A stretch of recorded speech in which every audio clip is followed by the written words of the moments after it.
have made it to Stu and the Nun, an online radio show that looks to inform, educate, and hopefully make you laugh. Stu and the Nun is a show focused on national security, policy, politics, and selfless service. We do this by not only interviewing guests, but also sharing our perspectives and asking you, the listener, to interact with us on our show chat room via our Facebook page and on Twitter.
There we go. Turn my mic up. Hello, everybody. Welcome to another episode of Stu and the Nun. We are on episode 95 tonight. And 95. I am joined by my good brother from another mother, Mr. Hold on, help if I get to Mr. Kelly Krieger. Here we go. I had like Windows not showing in the right spot. All kind of weird things going on. Anyways, hey Kelly, how you doing, buddy? I'm good, brother. How are you? Good. So, Toby's not on tonight. Kelly gets his pay, and that's 2 weeks in a row now. I'm drinking his pay. You're drinking his pay. What are you sipping tonight? Maker's Mark. Oh, there you go. Good standard. Can't go wrong with that. Favorite. There we go. Someday the Maker's Mark disorder will invite me to come see their place. I'm such a great ambassador. I'm always saying their name. I tweet their name. I Facebook. I Instagram Maker's Mark all the time. And for a while there, they actually took notice and would send me free stuff. Like I get a free hat or free this or free that. And it was cool. And then they stopped and I was heartbroken. I'm crushed. Please take me back into your arms, Maker's Mark. Wow. That's, maybe we should start, saying their name a lot. That would help, but we'd love to pick them up as an advertiser. We are brought to you tonight, though, by our good friends at Alyssa 9 Fight Company. Cannot, ignore them. Listen 9 Fight Company, a great Colton and folks over there, a great group. We're glad to have them on as a sponsor of the Stu and the Nun Show. And, of course, I am wearing my Enlisted 9 tonight, wearing my Moab shirt, which Colton Smith just did a video today wearing the same exact shirt. So wearing my Moab shirt in honor of the mother of all bombs, which we so graciously provided to the fine people of Afghanistan not too long ago. They were so appreciative of it. I didn't get a thank you note, but I hopefully the president did. You know. So I can I say Colton? I've known him a long time. When he was the E6 stationed here in DC, I would go to his fights. Have you had a chance to link back up with him since he's come back in town? No, it's been quite a while. I haven't seen him since The Ultimate Fighter when he won that show. Yeah, I know. You know, he's back on a great assignment there in the DC area, and living large and stuff like that. So I know he's busy. This new role, he's definitely all over the place. But yeah, being an entrepreneur ain't easy. No, and you would know for sure. Tough, man. You got to hustle. Yep. It's not for folks just to sit around and play Xbox and wait for the checks to roll in. That's for sure. Yeah. So as you can see, like I said, Kelly is joining me tonight. Toby is not here. He's out with the great folks at Veterans Outdoors, sporting my VO hat in honor of Toby, and he's out there with them working some things, helping some Joes out, probably providing a once in a lifetime experience, I'm sure. So that being said, Kelly's been so gracious to come on and join me tonight. We're going to talk about a variety of issues. Kelly's kind of the guest host, if you would. But we're going to talk a variety of things that are in the news. There's no shortage of those. So we're gonna hit on that. But like I say, we're also going to talk a little bit about his background. But Kelly, how have you been? It's been a while since you've been on the show. How are things going for you? You living the dreams? Yeah, going good, man. I am living in DC. Excuse me, getting over a little bit of sickness. So excuse my voice, but still living in DC. Still doing a day job as a defense contractor and trying to live the dream when I'm not a defense contractor. I'm running Graybeard Publishing, Dash Survival Kits. I'm still a partner in Ranger Up. Um, those are the good news items. I don't want to talk about the bad news items. Like I've been involved in a couple of companies that died, but we won't go into that detail. But yeah, so just doing my thing, work out, work some more, sleep, repeat. Right, right, yeah. And no, I get it. It's you are definitely busy, and we're going to talk a little bit about that tonight. And but I want to kind of get into. You mentioned, there's a couple things that you won't necessarily go too deep into because they didn't always come out right. But I would imagine you've learned and grew from those just as much as you were from the successes. Actually, it's just as good sometimes to talk about the failures too, man. I'll tell you, for the listeners who don't know, I started a company called Veteran Tech Brigade to help veterans get jobs. So when guys were coming off active duty and they wanted to get placed in the workforce, that was our specialty. And we were doing fine. We had 30 clients. We were placing guys. We were getting people jobs left and right. Then all of a sudden, this thing in 2013 kicked in called sequestration. And basically, the government stopped paying a lot of people, which meant there was a trickle down effect. Once the government stops paying the big companies stop paying the mediums, stop paying the smalls. And they basically, all my clients looked at me and said, I'm not going to pay for a recruiter anymore. As much as I try to tell them it's going to be more expensive if you don't, if you just hire internally, it's going to be actually more expensive to you. They didn't listen, and I lost the entire client base, and I got wiped out that little company, which sucks because we were doing good things, man. We were getting vets jobs, we were getting placed in the IT sector mainly, um, and it's just one of those learning experiences though where you should never be comfortable. If you're a business owner, you're never comfortable. I've been a partner with Ranger Up for 10 years. We've had our ups and downs, man. Um, it's a solid company, but we're not. It's not without challenges. So if you're a veteran, if you're an entrepreneur, whether you're a veteran or not, you can never ever take a break. Really, you can't stop looking over your shoulder because you never know when somebody's going to come along. Now we did it. Ranger Up. We did it when we first came onto the scene in 2006. There was a company called 762 Design that was number one in the military apparel industry, which and they were like the only ones really. And out of nowhere, we just kicked their ass. We took over.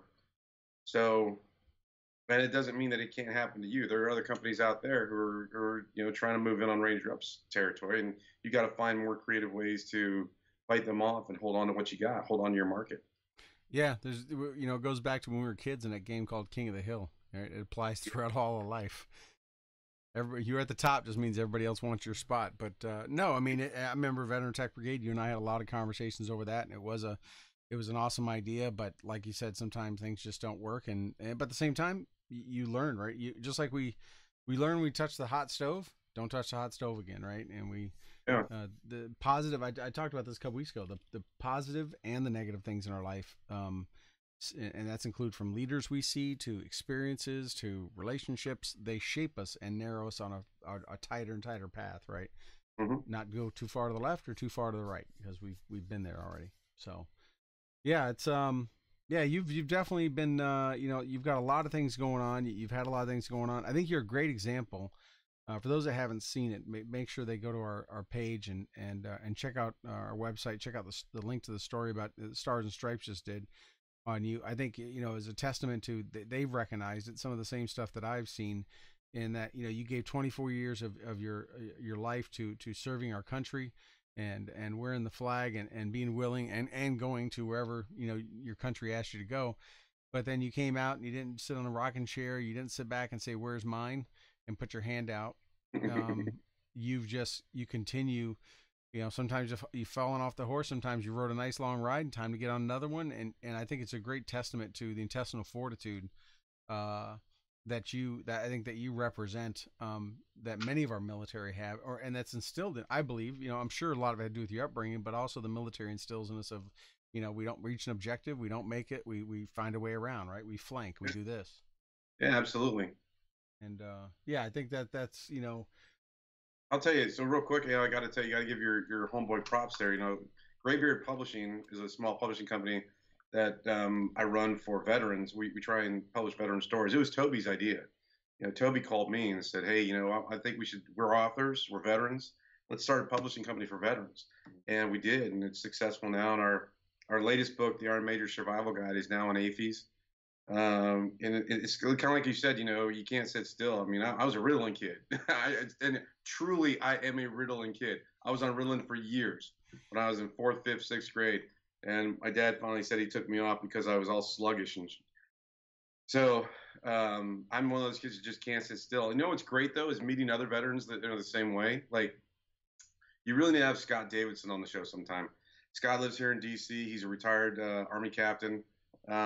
He started Vets GSA and to get veteran businesses into the GSA catalog so they could sell their wares to the government. And now he runs govconops.com or GovConOps. He started a networking event called BurBiz, which is Bourbon Business for veteran business owners. He's always doing stuff for vets, and he's like me. He's a Ritalin kid who just can't sit still, and he's a super successful guy.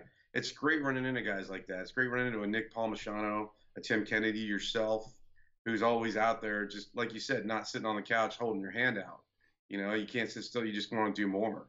So it's kind of a tight community. Like Carl Monger, he's always out there doing something with Gallant Few. Michael Schlitz is always out there doing something. It's great seeing those veterans who want to do more after their time is up. Yeah, I miss the little the mill blog and some of the other conferences and things we used to get together where we all got to see each other. Those were kind of a reunion of not just military, but and some were not. Some were family members or whatever, but that were just folks were like-minded, right? People that. Yeah, and the other guy, what? I haven't seen Matt Gallagher forever since the last, Mill Blog conference or Black Five. Matt Burton, I haven't seen him in forever. So with those Mill Blog conferences were awesome.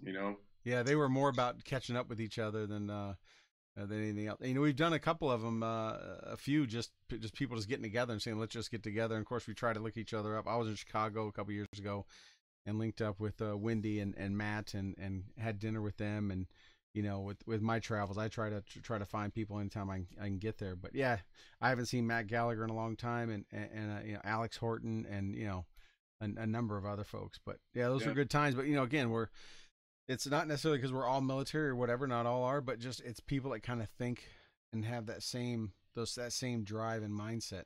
But man, not many are as got the recipe down like you. You've got some great initiatives with Graybeard Publishing. You've got the one that's in APs now, like you said, but you've been involved with several books, and I'm assuming you're talking to a number of authors or budding authors even today, right, to help them out and do yeah, we're trying, man. The problem is there aren't as many as we thought there'd be. We started this to help veterans who wanted to get published. There really aren't as many veterans out there who want to write, and even fewer who can write well. Right. To be completely honest. So it's a little bit tougher than we thought, but we got a great book that we're working on. I hope we can get this done. It's not going to be before the end of the year, but we started this book called Snafu, and it was just funny stories from combat. And by the way, you owe me one. So we reached out to veterans to say, tell me your funniest story. It doesn't have to be combat. It can be training. It can be anywhere. Because you know the deal. I mean, soldiers do the dumbest things, and we survive somehow. We come through it, but it turns out to be the funniest no shit there I was story, right? So we started collecting these up, and we got a whole bunch of them. And then Greg Drobny actually from Havoc Journal now. Yep. So I got a suggestion, man. Why don't you make this into a graphic novel? And I was like, damn, that's a good idea. So we said, we're right now the hard part is actually finding the artist who's going to write these up into comic book format. I've got just the guy for you. I can't believe you even said that. We'll talk after. Yeah, please do. I got a guy that's what he does. I had an artist and I lost him, and I'm looking for a new one. Yeah, I have a guy that does graphic novels and does that kind of stuff. And it's good deal. There you go. Yeah. So we need to make Snafu into a real published work. Yeah. That would be awesome. I had no idea that's what you're looking to make. As soon as you said it, the name popped in my. I knew exactly who the person would be. But No, I mean that's a great one, and you're right. There is no shortage of stories. Probably the hardest part will, after finding the graphic artist, will be figuring out which stories would be acceptable by the depending on what your demographic is you're selling to. If you're going to sell to the duffel blog demographic, then you could anything goes. If you're going Yep. to if you're going to sell to the civilian populace, then yeah, that may take a little editing or serious decision making process. I'm not going to edit it at all because I shouldn't say that. I'm going to edit it, but no, I'm not going to make it PG because that's part of the funniest. What the funniest story of the whole book is absolutely not PG, and there's no way I could make it that way, and I don't want to because that would take away from the bite, the kick. You know, it's just the funniest story from Iraq from a friend of mine, and there's no way I would even try to make that PG. Yeah, yeah. No, you're right. But and you know the good thing is because of the circles we've run in the past, we know there's a number of people that can tell stories. There's a number of people that can write. That all have no shortage, right? So that sounds like a phenomenal project right there. But you know it's funny you mentioned that about the number, you know, the number of self publishers back when, taking it way back 07, 08, when you know I was lucky enough to be featured the Sandbox by Gary Trudeau in a number of stories, and had my stories in there. You know, there's one thing we did that we were doing the book signing tour, and you know he was telling me that, you know, he was thinking, wow, we found, you know, soldiers that could write, and he said once he started reading it all, he realized, no, we found writers that just were serving in our military. You Oh, know, it's a great way to put it. and he was like, he was blown away by the number of folks of all the blogs back then, you know, in the 05 to 07, 08 time frame that just were cranking out. Really before all four services came out with a real social media policy, so people could write whatever they wanted, uh, Yeah. and and all that. But you know, he was just blown away by the amount of the quality of some of the writing coming out. I don't know how my stuff got in this book, but there were some definitely great pieces, and there's a number of people out there. But I wonder if the reason you're kind of having a problem finding them, if people have just kind of, I don't know, moved on, or kind of burned out, or think no one cares. I mean, I know the number of military bloggers have dropped down probably 90% because they feel no one even cares to hear anymore. You Yeah, I know? don't know. I mean, it's tough. We took an active role. We were trying to find anybody who had a book or a book idea or wanted to write about their military experience, their combat experience, and we didn't get a whole lot of hits or about people who wanted to write a full length book. But we have plenty of people who had one or two funny stories, and that's where Snafu came about. Right. I do have to say, you know, I turned away an author because he was too good, and it sucked, man. Matt Stuhler, he sent me this some sample material. He called his book "The Devil's Cowboys" about his time in Fallujah, and within a couple pages, I was like, God dang, this guy's good. So I had to tell him I had to make the really hard choice and go, you need to go bigger than me. You need to go full time. You need to go straight up Random House with this. And I introduced him to Rusty Bradley, who wrote Lions of Kandahar. Yep. Good friend, good people. Great guy. You know, I was on that mission. Ironically, I was on the mission he's talking about, Operation Medusa. Yeah. In I in didn't know you were Kandahar. there. I didn't know you were there in '06. Yeah, I was actually back in Bagram. I was the jock chief, and I got a funny story about sending him. I airdropped Copenhagen into him during that mission. Did you know him at the time? No, actually I still haven't met him face to face. We only knew each other on the radio. Yeah, yeah. He's I was there. It's the same time I was there. I was there in '06. That they had that Medusa, Mountain Lion. They had like 3 or 4 operations that were all shaping that battlefield, and I was Yeah. over in the Pictica province. He At the same time he was doing that down there. Yeah. he was a stud Yeah. on Medusa. He was the man. Yeah. And when that book came out, I was so happy for him. And we conversed a lot on email. Just I wanted to help him sell the book. And then I introduced him to Matt Stuhler, who just was such a phenomenal writer. And I haven't checked up with those guys in a while. I'm not sure exactly where Matt's book went, but I know Rusty was trying to get Matt an agent to get his book published. Yeah. Yeah. We had Rusty back on the show probably a month or two ago. A couple months ago, we had him back on. I talk to him every once in a while. We get a chance to catch up. I need to get back down there in the Carolinas where he is, and link up with him. But yeah, just again, man, just it's great circles. I feel so fortunate and blessed to you know so many great folks like that, like yourself and him, and so many other names you rattled off earlier that are just like, I'm like, and honestly, I tell you know the only reason I do is because I started writing a mill blog. That is what introduced me to so many great people, and it's a whole nother part of my life. And of course that turned into this show, what eventually turned into this show. I'm 8 or 9 years into doing online, video and radio and stuff. That's a great point that needs to be made from both of our perspectives. To anybody listening, don't ever shy away from that big decision. I mean, like you said, you started doing a mill blog, and that led to a lot of bigger, better things. That was the same way with me and my first book. If I hadn't chosen to write my first book, man, there were so many doors that book opened up. I would never met you. Would have never met Toby. Ranger Up. I don't know if I would have, become a best-selling author. My fourth book made the New York Times bestseller list. There's so many accomplishments. Was that? I don't want to interrupt, but was that Curmudgeon? Did that make? No. I wish. I love that book. Should be. I think that thing should be #1 still. Yeah, I loved writing that book. In fact, I need to order a couple because I have some very, very close friends, guys I was in Afghanistan with. In fact, I'm with them this weekend, and I want to give them to them as gifts because they're classic curmudgeons. And I've always been like, email me, I'll send you a stack. Oh, dude, I love that book. I'm telling you, if people haven't read it, you got to read it, especially if you're a dude in like late 30s, 40s, or above.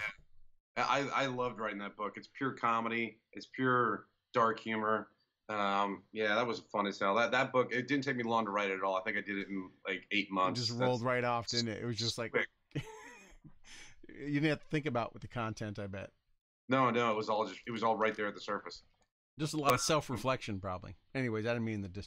But the big point I hope your listeners take from that is, that one big decision you're thinking about, whether or not you should do it.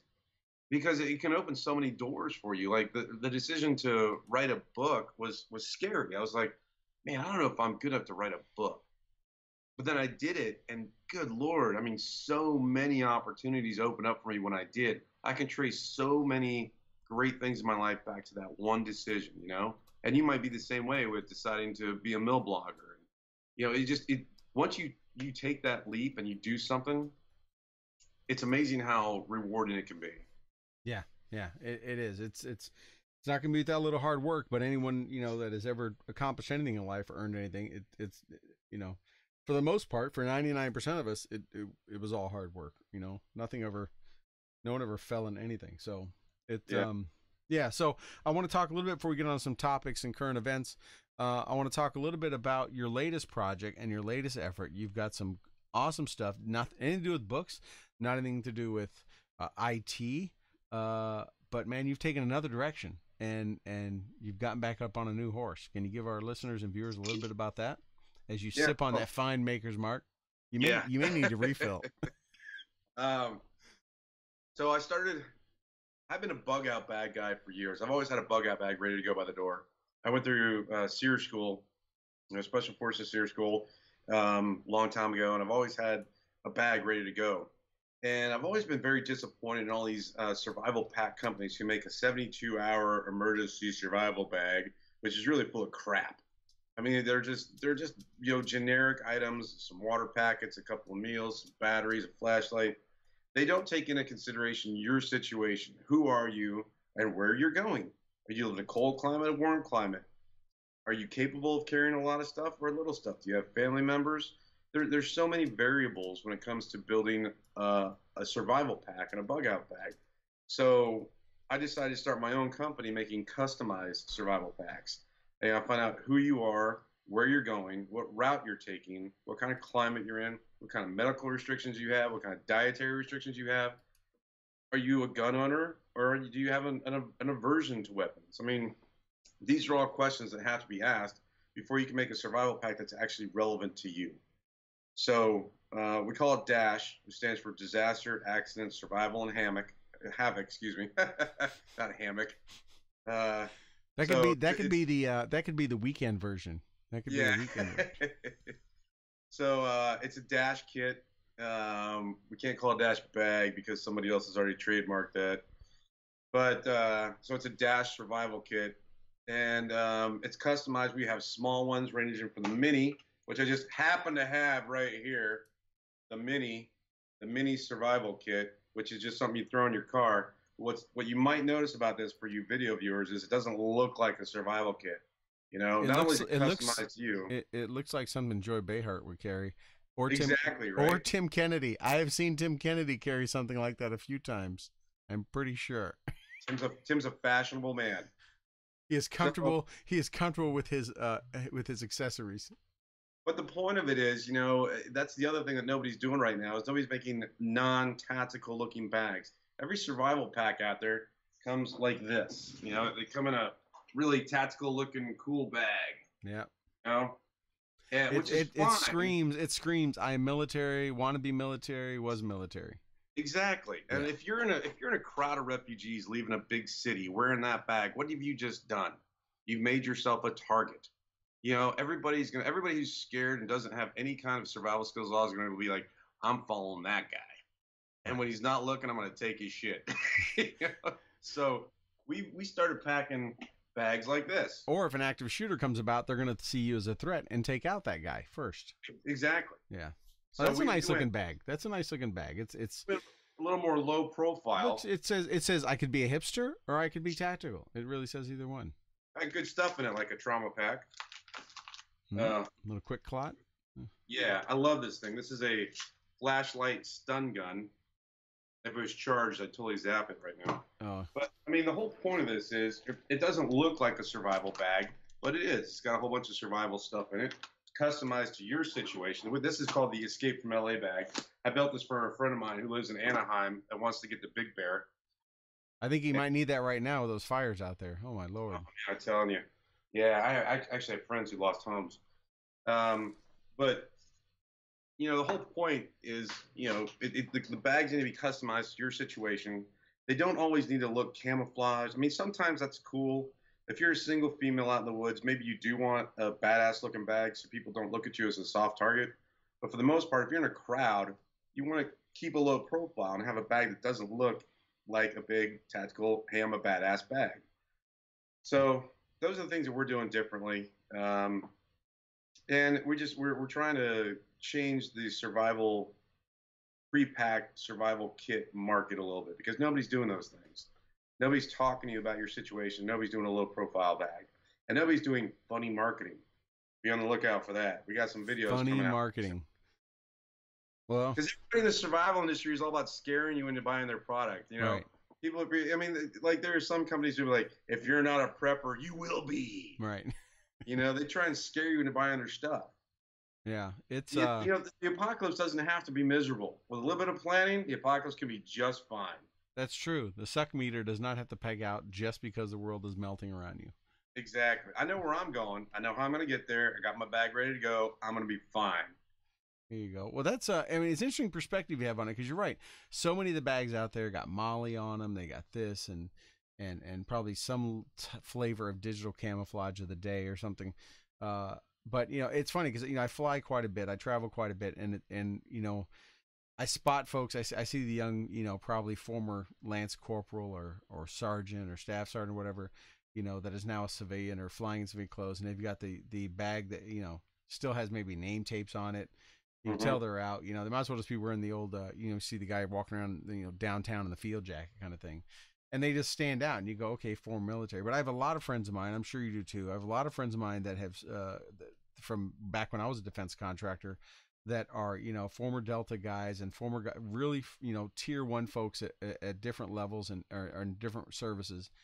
That if you saw them walking down the street, you would never know that they've been involved in probably almost every news headline generating combat operation since the 80s, right?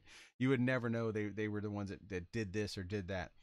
They're very nondescript.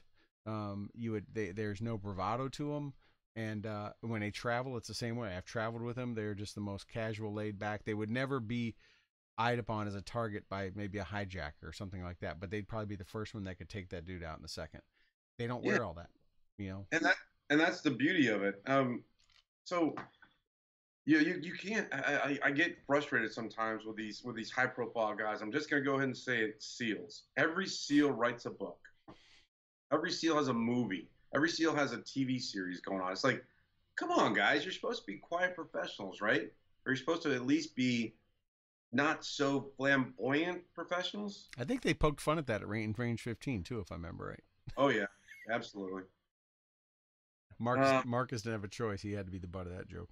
Yeah, and he's a good dude. I don't know. I get a little. No, I'm with you though. I'm with you. That's kind of what they're known as, right? When you hear an SF guy, whether Delta or not, just SF guy, group guy that all of a sudden is in the press or the news, it's like wow, because they just don't do that. Yeah. You know.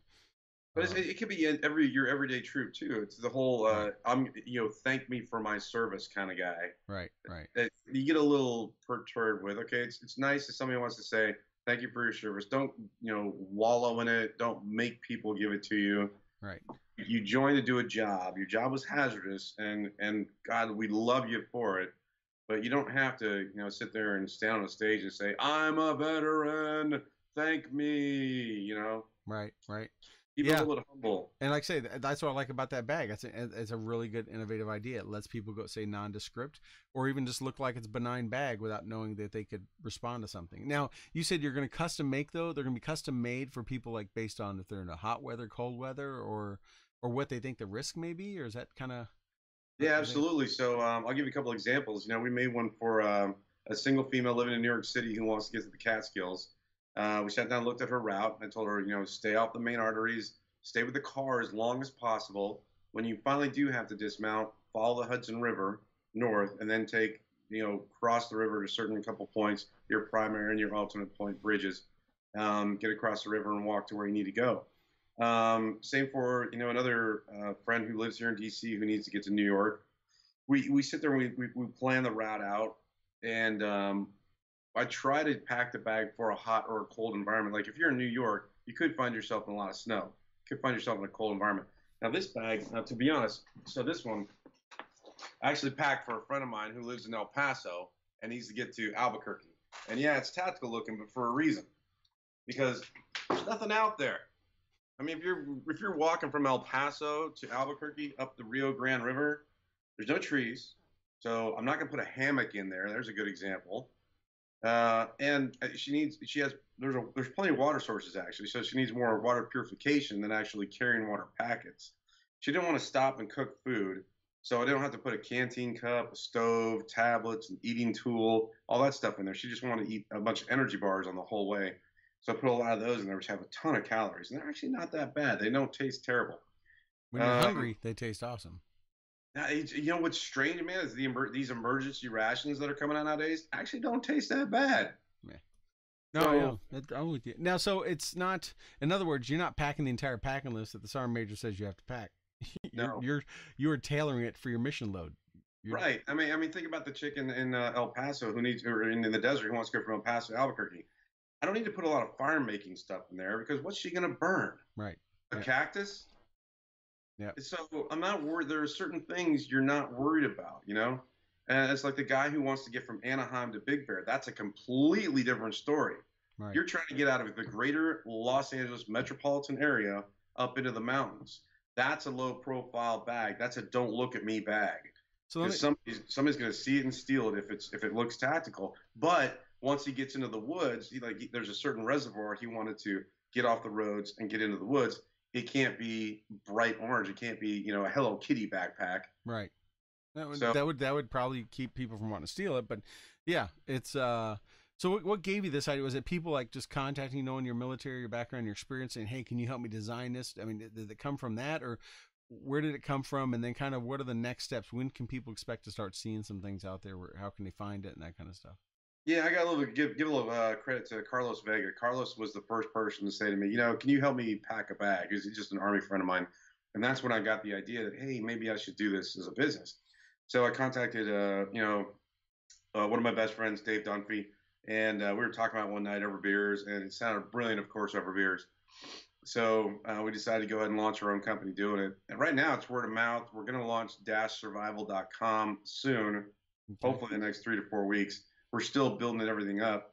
Right now, it's just word of mouth. Just contact me directly through the show, through you, through anybody, through Facebook, and I'll help you build a bag. I'll help you talk to you about your situation, build a kit for you or your family. Like I built a kit for a family of 5, mother, daughter, 2 boys, and a mother. I'm sorry, dad, father, mother, 2 boys and a girl.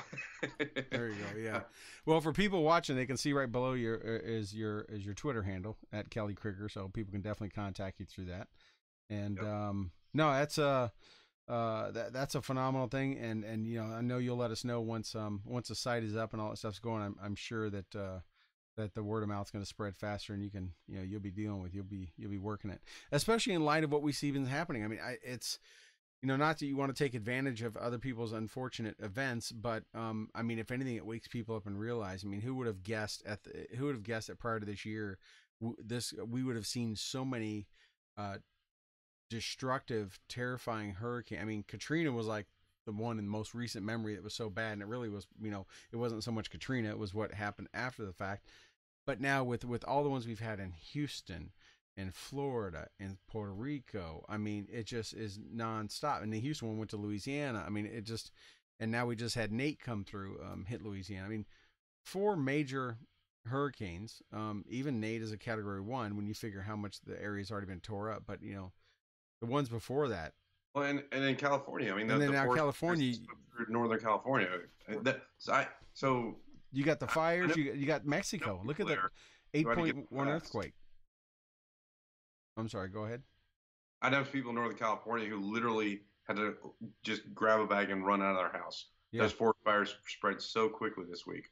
Yeah, there's I was watching stories about that this morning of just people literally houses exploding. And people in 24 hours went from a town of 175,000 to the entire town wiped out.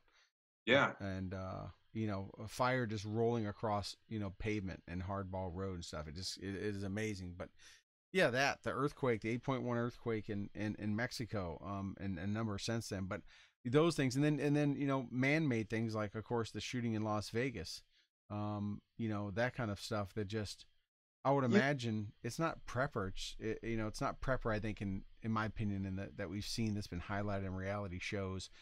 Show some guy in his bunker with a big chaw in his mouth and kind of trying to make fun of a certain thing. But it's just people being like what the Boy Scouts say: be prepared.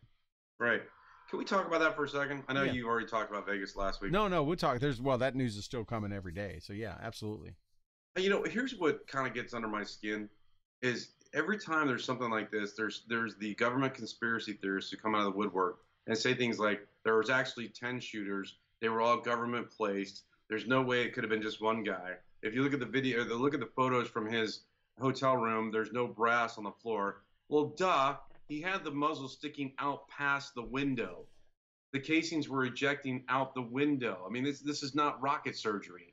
I is it just me, or do you get to a point where people immediately, anytime there's some kind of giant event, people say it's the government. Well, Katrina, the government blew the dams. And, in this place, the government did this.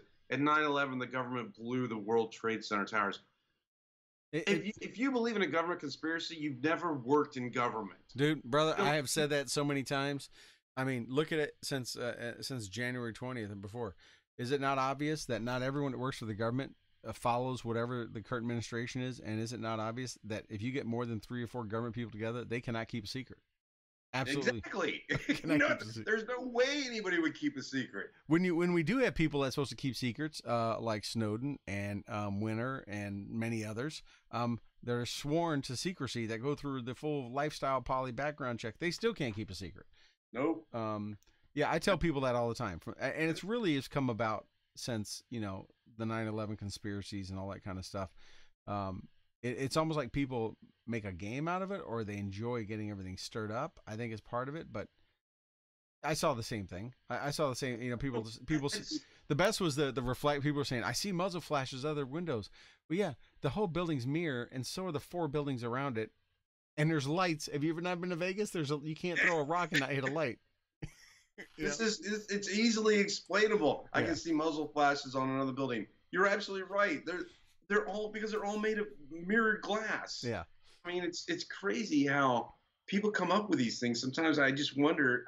In a way, it's great. Okay, you want to question the government. You want to question the story that you're hearing. This is America, freedom of speech. Got Yeah. it. But at the same time, no. Why can't something just be exactly as it looks? Right. You want to question. There's times to question the government.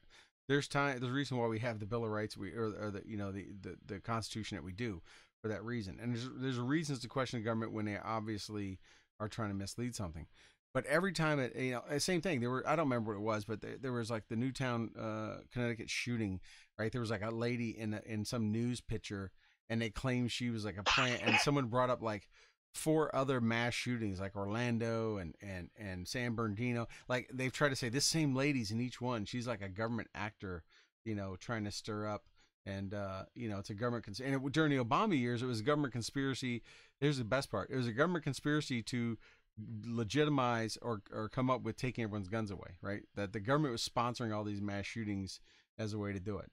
Now, I don't know what the latest one. I don't know what they can say now, but they're spinning it some other. Look at Jade Helm, right? That was a great one, right down there in Texas.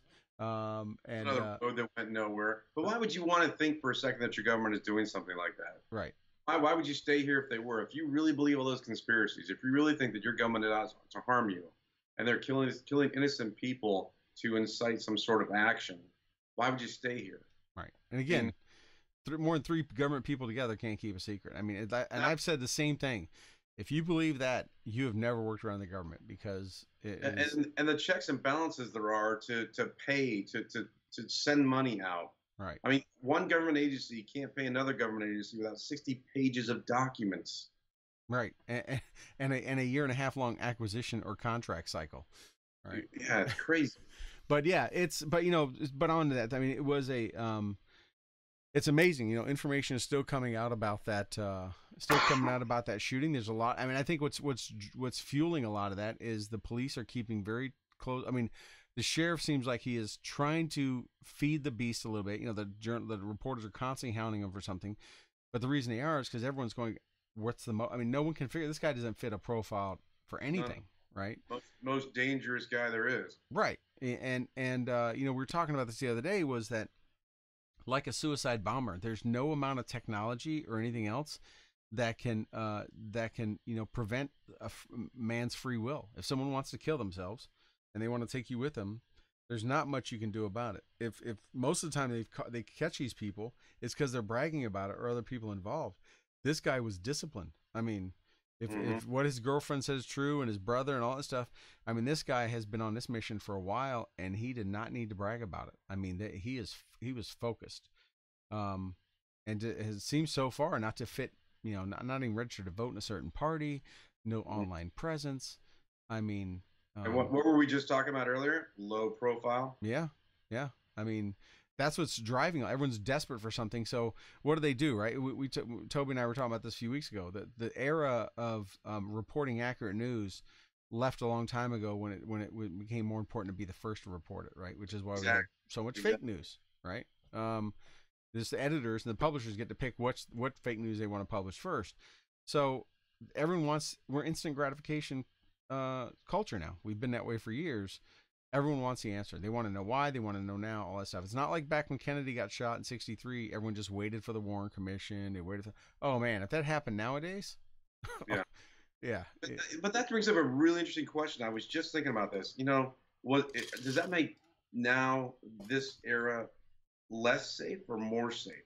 Because I think it's less personally. I shouldn't taint the viewers by saying that. But at the same time, I mean, I grew up in the 70s and 80s where you had a 30-minute window to get your news on 3 channels. Yep. And if you didn't, or in a newspaper, I mean, there were really, that's all you got. So the limited bandwidth of the paper, the limited pages, and the limited time of the TV stations, and the limited bandwidth of the radio up to a point back then meant they only had to report important stuff. Or they only had enough time and effort to bring you what was really important. Although now that's a generalization. Sometimes it was total crap. But at the same time, now anybody can bring you news at any time. And it doesn't even have to be real. So do you feel more safe now that everything is coming into your device, in your pocket, 24/7? Or do you feel less safe because you don't even know what's real and what's not? And you're hearing about every little sordid tidbit of life. Well, I know you can appreciate this, and any of our viewers or listeners that are deployed, but we used to say this all the time, back was sometimes with the advent of social media and all that stuff, different than when I was in Desert Storm, when I was in Desert Storm, you got maybe a call home a month, and it was 3 minutes, and that was it. And we wrote letters. Versus, when I went to Afghanistan in '06, because of social media and everything else, there's such thing as too much information or too much communication can be bad, right? Mhm. We see it with death notifications leaking out well ahead of time because, Joe Schleppy, tells his wife or girlfriend that so and so just got killed, and the notification hadn't happened yet. We see it with OPSEC violations. We see it with Mama telling her husband every single thing that's going on wrong at the house and stressing him out downrange. Right? You have all that back and forth, and it's great that you got communication. And having been through wars in both time periods where we had no communication, and when you did, when I got my phone call once a month when I was in Desert Storm, it was, I love you, I'm fine, how are you? It was you were quick, right? You said the most important things first that you may not ever get a chance to say again. Versus now, I mean, when I was, I'd get back and I wasn't on mission. I'd bring up Skype, talk to my wife, this and that, read the news, talk to my friends, and it's like too much information is too bad. So it kind of goes along with what you were just saying: is the amount of media and the amount of info you're getting, true or not true.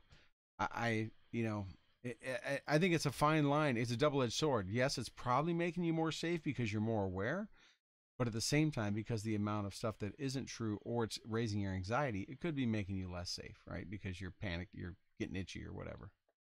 And it's kind of, excuse me, excuse me, it's kind of the same way in I publishing. think you need some more Maker's Mark. Just saying. I don't know. It's kind of the same way in publishing in a way.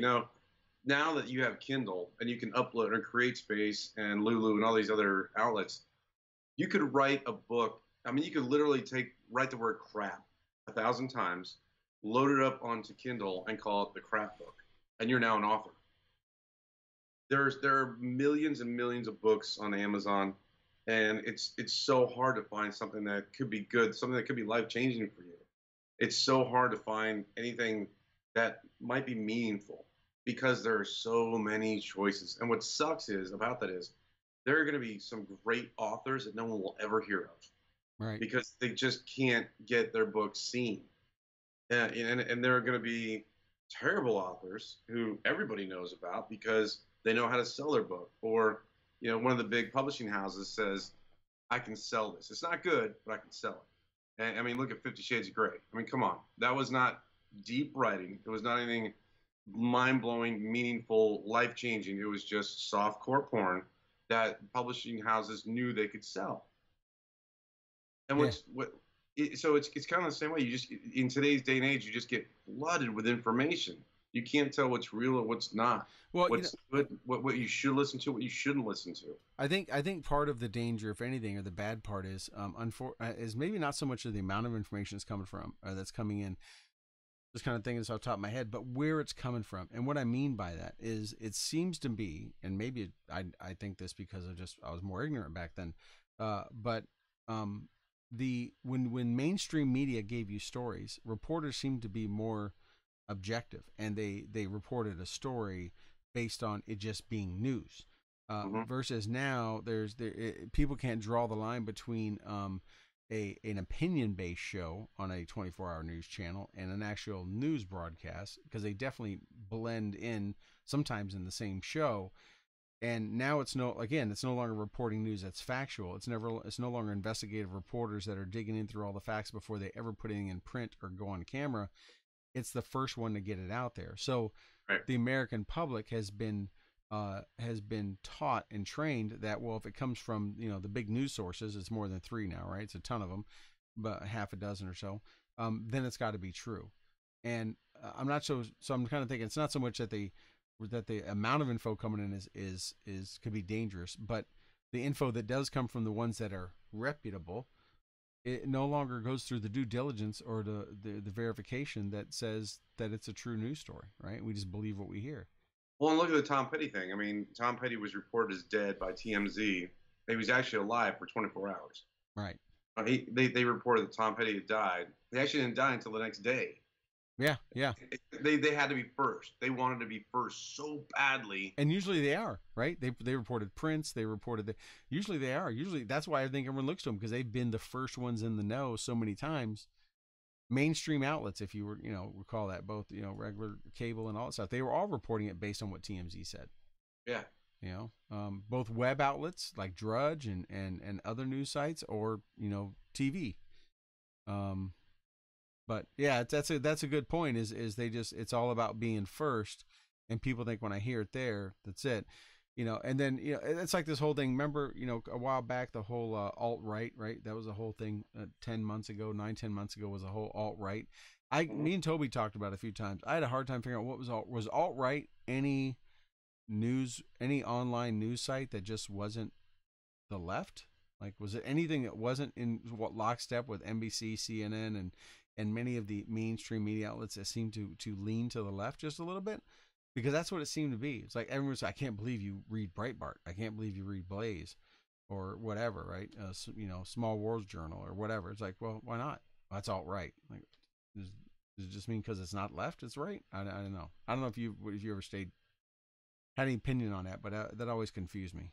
Well, I'm with you. I was confused. I was so confused by that. I never did figure out what exactly their cause was. It's kind of like that Red Nose Day thing.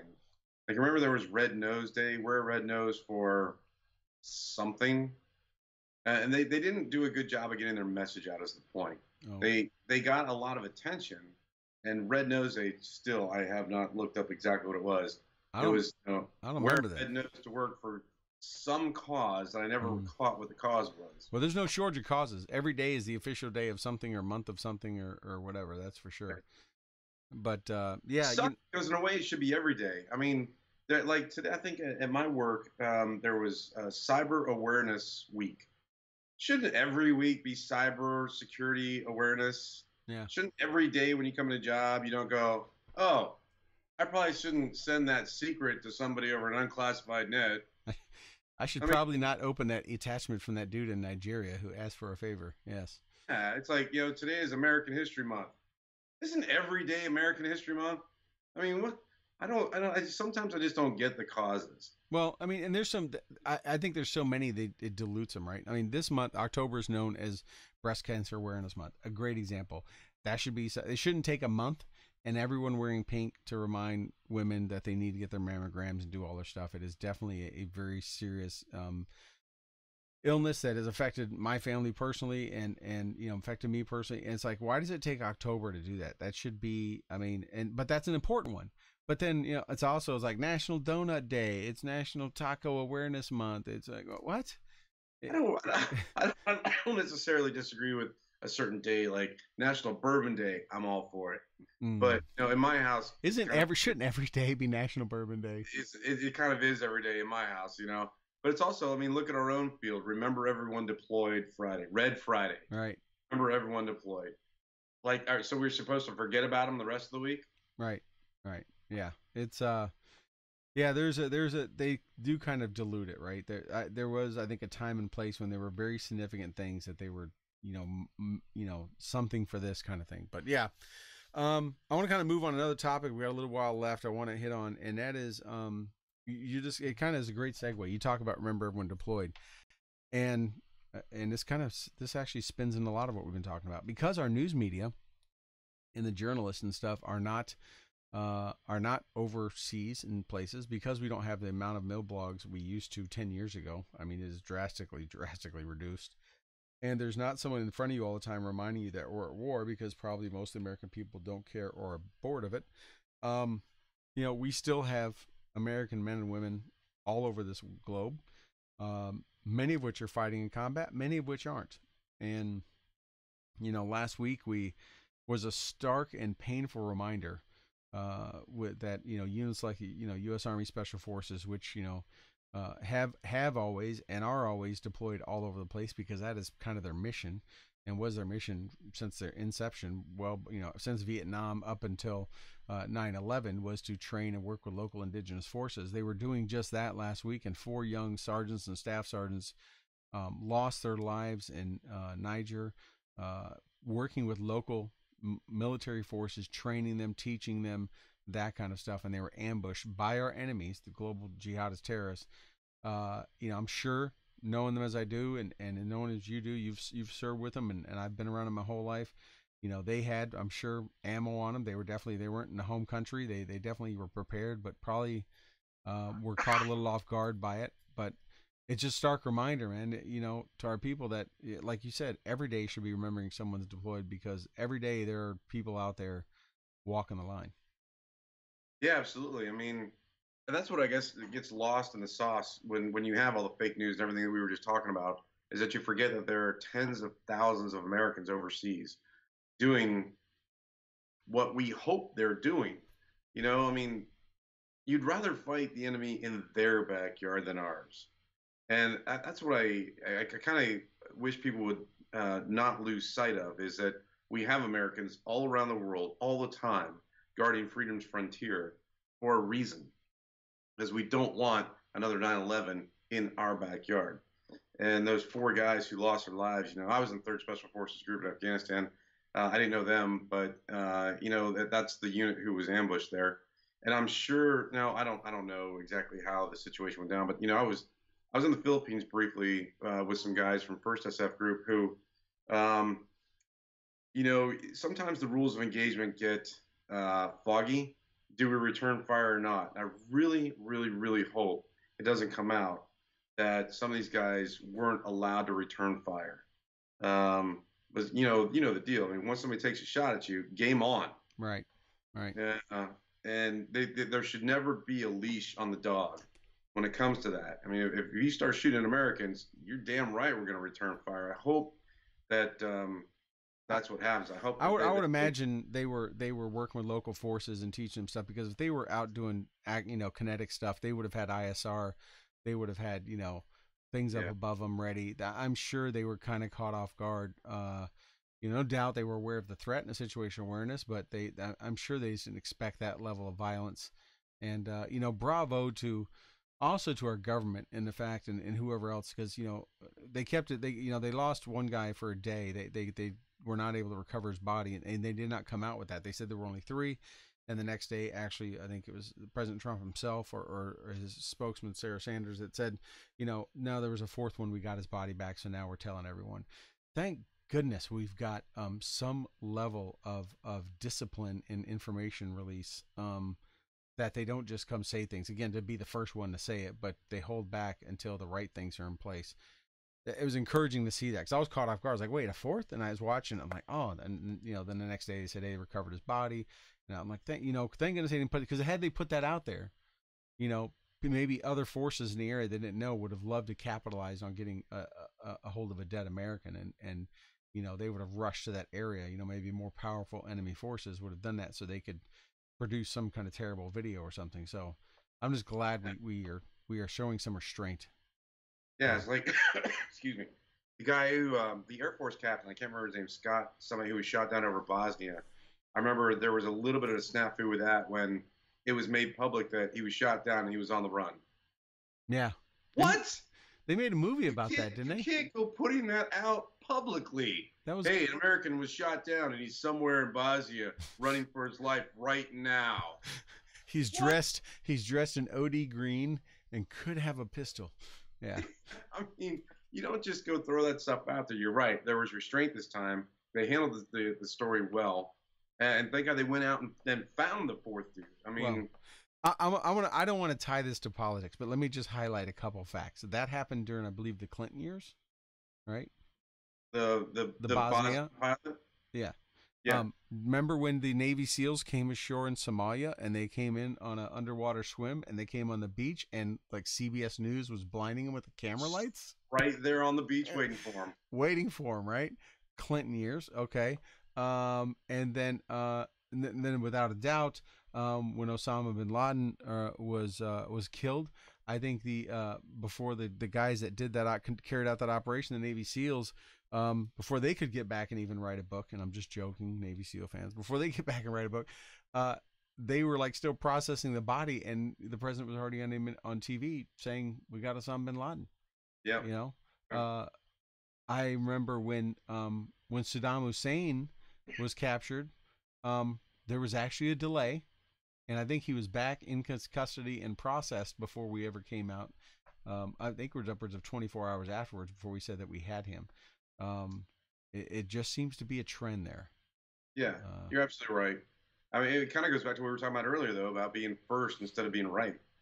You know, there are some even government administrations can fall into that trap where they want the good publicity so badly they'll get out there first instead of waiting or considering the operational effects of it. Right, right. Yeah, absolutely. Yeah,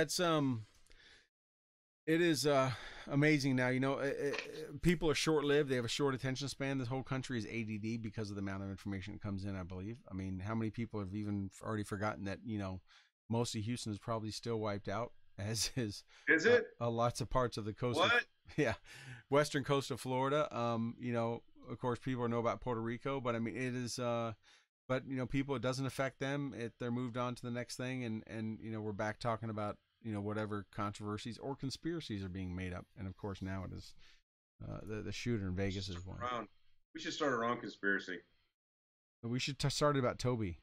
No, yeah, Toby or Tim Kennedy. Both of them are really in North Korea right now. They're in North Korea remaking. They're making the sequel to Brokeback Mountain. I'm just saying. Well, I wasn't going to go there, but I went there. They're dancing the forbidden dance of the seven veils in front of whoever the damn North Korean ruler, one of those Kims, is now. Yeah, luckily it'll be a while before I see Tim. Hopefully, or maybe he'll see me and and punch you in the face. Yeah, with he'll be seeing me and he'll be adjusting the scope to see me better. But yeah, no, it's a lot of, you know, it's a lot of things going on, and you know, I guess I don't know. I kind of look at it this way, Kelly. Maybe if we get back to all the conspiracy theories and all the stuff and Harvey Weinstein's and all that kind of crap of the world, maybe that means there's nothing super bad going on. Isn't that a twisted way to look at it? I want to think that, but at the same time, I remember the day that Colonel Robert Howard died, our second most highly decorated American of all time, died. It just happened to be the week that Michael Jackson died. So he was on like page 60, whereas all page 1 to 59 was all about Michael Jackson's life.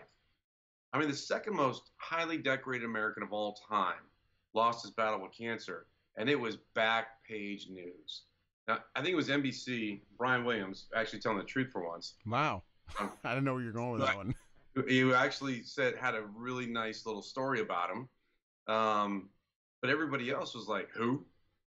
Yeah. You know, I mean, it's one of those crazy things where I guess the point is there are days that I look and see that, you know, the lead story is Harvey Weinstein, or the lead story is, you know, the new Prius is coming out, or some shit like that. And I go, okay, I wonder what's getting buried here that we're not hearing about. Right. That I think you find that on those places they call alt-right news, or the alt-right. I think that's where you find it. Yeah, it is. I mean, the biggest thing is American people got to become educated. They have to take a moment, take a breath, and filter through some of the BS themselves. Make their own decision, make their own judgment, and it could be the way they lean too. They can say, "Well, I'm only going to listen to this and not that." But I mean, I guess the bottom line is don't just eat what's force fed to you. You know, sometimes you can spit it out and go find something better. Yeah, I guess you know I've been on a quest actually lately to find a good right and a good left service, and try to listen to both of them. I used to listen to National Review Online, or read National Review Online all the time. It's very right. I know it's very right, and I always try to find a left. I shouldn't say always. I have tried a couple times to find a left-leaning outlet that might balance it out, but then I just can't. I start to listen to the left and go, oh God, you got to be kidding me. They just take it to the extreme. I mean, I think I was telling this last week to Toby. The whole concept of satirists. The satirists that used to be that would, whether they were late night talk show folks or whatever, you know, they were funny because they poked fun at both sides. You know, that isn't even there anymore. You know, whether it's late night talk show host or the satire cartoonist or whatever, all they do is go one way. They can't even, you know, poke fun. I mean, they barely could poke fun at President Obama in his 8 years. It was almost he could do nothing wrong. And President Trump's hair blows the wrong way, and they're all over him.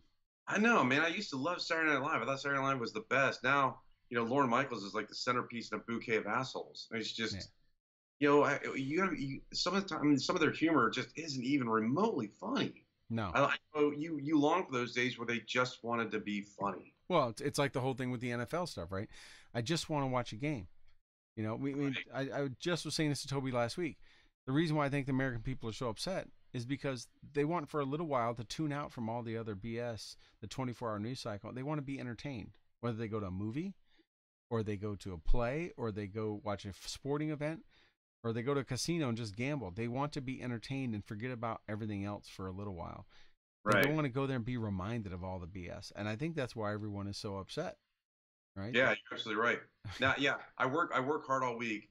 I want to sit down on the couch on a Sunday, have a beer or a Maker's Mark, Mm. and watch a game, and I've got to be dragged into politics. Right, because I don't want not only to. gonna show it, but the cameras are gonna be stuck to it. They're like, let's see who kneels, right? Let's see who does this. Yeah, you're absolutely right. You're absolutely right about that. In a way, NFL players need to remember they're entertainers. Yeah, They really are. yep, Athletes in general. I love athletics. I love sports. Obviously, I love the triumph of sports and some of these great stories that come out of sports. But at the same time, your job is to play a game, get paid 10 times the national average, and entertain us at the end of the day. Those of us who aren't fortunate enough to play a game for 10 times the national average. right. I don't care about your fucking politics. Right, right. It's just like I was talking about this last week. I did a little video on it. Right. It was just like it's just like the award shows. It's just like the late night. I used to love. I mean, Johnny Carson, David Letterman, all those late night. Jay Leno, all those ones. They would have their opening monologues and they'd poke fun at everybody. They would. Now you can't even watch it. It becomes a complete slam one side festival. The entire time it's like the comedy isn't even funny. And I used to, man. I used to love Colbert when he played a character. I have not watched a full show since he's being himself because he's no different than anyone else. I mean, only people that watch him are the people that are their own base. They're not going to change any minds. Right. We laugh at ourselves. We always say if you can laugh at yourself, you're humble and that's the best thing. You should always be able to laugh at yourself, and that's fine. But you just can't slam one side over and over and over. I have Right. no desire to watch an award show. Haven't watched one in years. I Watch haven't late either. night, any of that stuff. And honest to God, I haven't watched an NFL game this season. Not because I don't like it. I love many teams. I'll watch college football all day. I want because they entertain me. You know what? I guess what unravels me more than anything is sitting on your ass is not action. If you want to take action, if you want to actually do something that has meaning, sitting down during the national anthem is not a way to do it. I mean, if you look at the 240 plus years of our history, you could easily find so many accomplishments to be proud of. Anybody could. There are so many things that we've done. Honestly, when you look at the history of the United States of America, you have to ask yourself, where would the world be without us? It'd be a completely different place and probably a lot gloomier. But you want to sit down and protest something. There's other ways to protest or to bring attention to your cause than sitting down and doing nothing. Yeah, I mean, any It's any any inaction. It's big not action. entertainer or sports star, all they have to do is go out and organize a local peaceful protest march. They're going to have every camera in the world on them just because they're a known name, right?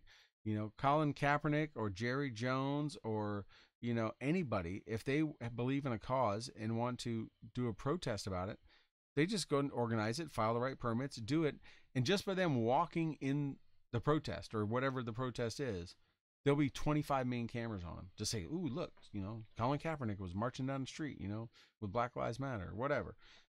He'll get the publicity, but there's no because it's also changed from what that whole protest was originally supposedly about to now. I mean, they're just doing it just because they're mad at Trump because he said something.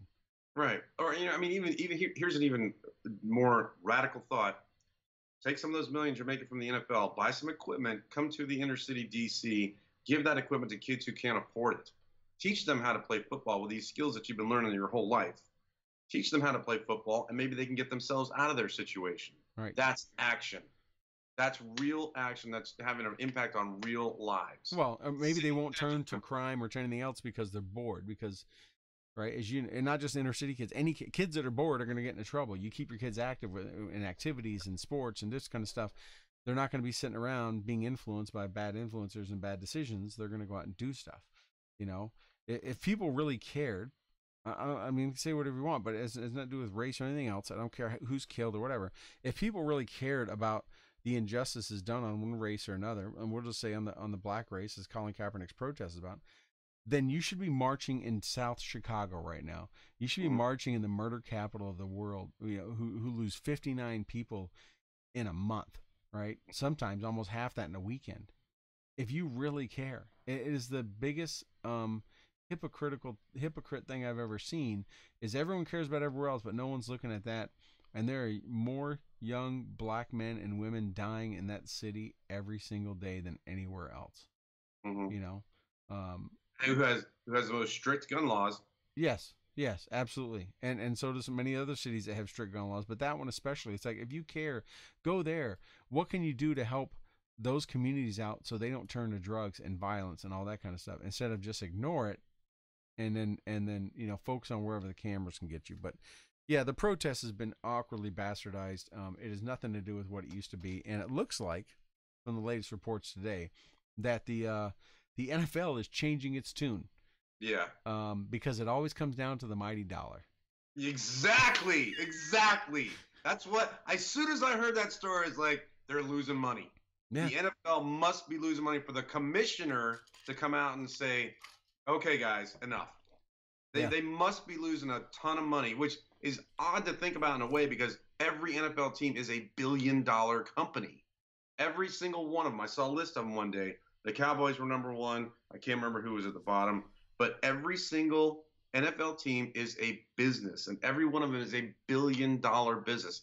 They must be hemorrhaging money for the commissioner to come out and say, enough, stop. Well, you also have a congressman who's publicly came out and got a lot of press coverage saying he wants to pass a law to stop all the subsidies. I'm sure I didn't realize that. Most Americans didn't realize that the federal government is subsidizing The many of NFL. the cost of operating these billion-dollar organizations.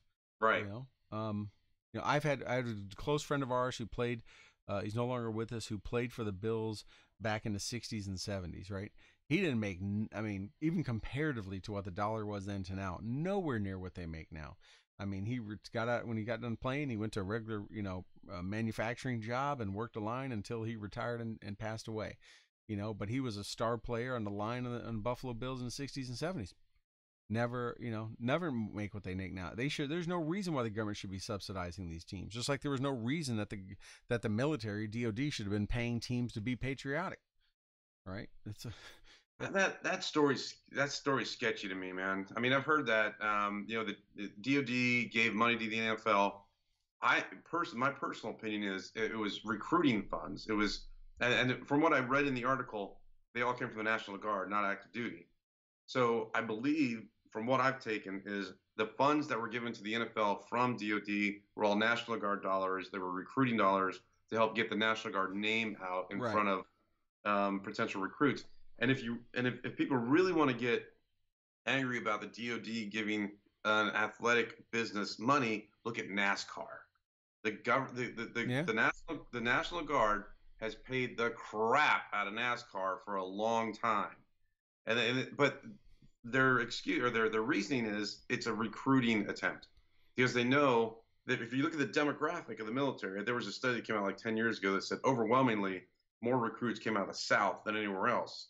That was actionable intelligence. That's when the DoD said, well, then we need to get our name in front of kids in the South, and what better way than NASCAR? I mean, the the advertising dollars that goes from the National Guard to NASCAR is astronomical. Yeah. I think you're right. It is all National Guard that was doing it, and it was part of the recruiting, but it was a substantial amount, and It um was, yeah. and but when it came out, it was such bad PR that of course all the teams gave it back and all that stuff, which they shouldn't have taken that for them to do it, but yeah, it's I don't know. It's sorry, I just got distracted. I just looked up and said liberal hypocrisy. I'm like, what? What are you, Oh, something shiny over there. Sean Hannity watching our show? But yeah, it is. We'll have to see what happens, but I don't want to go on too much more because we've had a long show. We're a little bit over. But is anything else before we wrap up that you want to just mention to our listeners and viewers? Anything we didn't cover tonight that either is warm and dear to your heart, or just something you want to know about something you have coming up about Dash? Anything else about that? No, I mean Dash is going to launch soon. Dash Survival Kits. Hopefully, DashSurvival.com will actually be a website soon. uh, excuse me. I will say that what makes a great Christmas gift is a signed book. And And which books are those? curmudgeonism is my favorite. If you just Yes. want to laugh, you just want to open up a book and laugh about what it's like to look at life through the eyes of a very surly middle-aged man. Curmudgeonism. I had such a fun time writing that book. My I'm first telling novel you, came out last year, The Comfort Station. It took me 12 years to write that book. But yeah, just go to that was a Kelly challenge, Krieger. wasn't it? You wrote about that. You've talked about that some. How much difficult it was to write a novel. Dude, writing fiction is so hard. Fiction is very, very tough to write. You can write nonfiction all day because Because you nobody can have tell you you're something to wrong. base it off of, right? I mean, essentially. Yeah, and, I mean, but with fiction, you have to hook the reader and hold on to them for 300 pages. Right. And that's a very, very difficult thing to do. And be creative. I know my son, my oldest son, is a screenwriter. He's been writing quite a few different things for miniseries and movies and stuff. He's a budding screenwriter and he's a film student. And Good. yeah, the amount of time he spends on that, linking characters and backstories and going back over and making sure that they didn't leave someone out or they had a, I mean, it's amazing. I mean, he sends a lot of stuff to me and my wife to review and read. And I mean, him and his writing partner, they spend hours and hours just the backstory and all the stuff. So they're, they don't mention someone once and don't mention them again or whatever. Hmm. And I imagine it's the same thing in a novel, right? In a fiction, because you have to like, what did I say about that guy in chapter 2? Yeah, right. And there you got to try and set up. The best to me is The Sixth Sense. Remember that movie, The Sixth Sense, Yeah. with Bruce Willis? I see When dead you people. Yeah. when you find out near the very end that he's a ghost, boom, mind blowing. Because then you look back at the movie and go, oh, there was a clue, there was a clue, there was a clue. Spoiler alert if you haven't seen Yeah, that movie's 10 years old. I'm sure everybody's seen it by now. it. Yeah, But it is. Yeah. if you haven't, Well, it's an amazing twist at the end that makes you go, holy Jesus. yeah. Well, it's How kind did of like I not see that coming? it's kind of like Fight Club, right? It's Oh, yeah. that's Love that book. Love that book. Love that movie. I tried to write my book in the same way. I tried to, have that big, oh my God, you got to be kidding me near the very end. well, I'm sure you've seen movies or read books. I know I have that, especially movies where after you're done with it, you're just like, the person that wrote that must have been so high. Like, how could somebody have come up with such a demented, or such a twisted plot line and all that kind of stuff, Yeah, or tortured. A friend once said to me, your best stuff is when you're more tortured in life. Basically, she said something very close to that. But there are some people who I think it was Dom and Craig actually who also said a great guy who used to be the editor in chief of Fight Magazine. He's like, your best stuff comes when you betray everybody you love.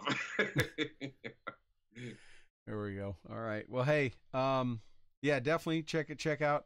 Where can they find your books at? Amazon. Amazon. Kelly Krieger. Just look Amazon. up Kelly Krieger on Amazon. If you know a surly middle-aged man or are one, or plan to be one day, it is definitely. Or if you're married to one or dating one and you want to know what makes them tick, it's a book for everyone, even the kids.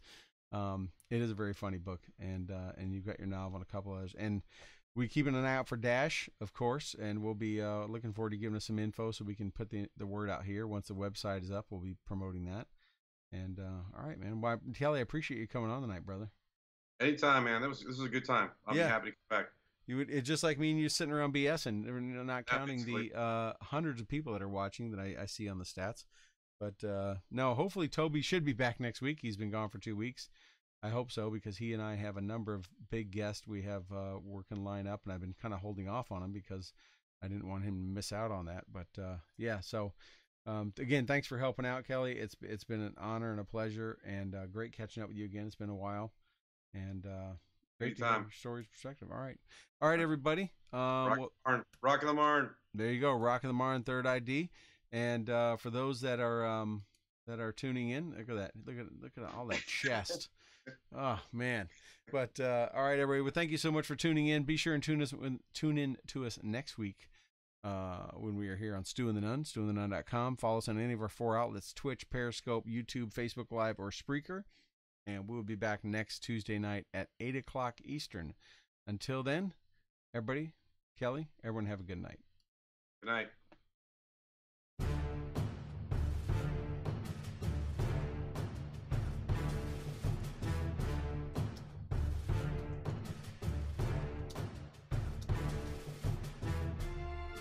Thank you for joining us for another episode of Stu and the Nunn Radio. We hope you enjoyed your time with us because we have enjoyed sharing our time with you. Be sure to check out stewandthenunn.com in addition to asking us questions and interacting with us on our Facebook page and Twitter. We look forward to seeing you next Tuesday at 8 p.m. Eastern here on Spreaker and Facebook Live. Also, we'd like to thank our sponsors, Warrior Media Solutions, PoohHammer.com, Veteran Outdoors, Graybeard Publishing, and Mighty Oaks Warrior Foundation. Don't forget to like our Facebook page and follow us on Twitter. Thank you again, and have a good night.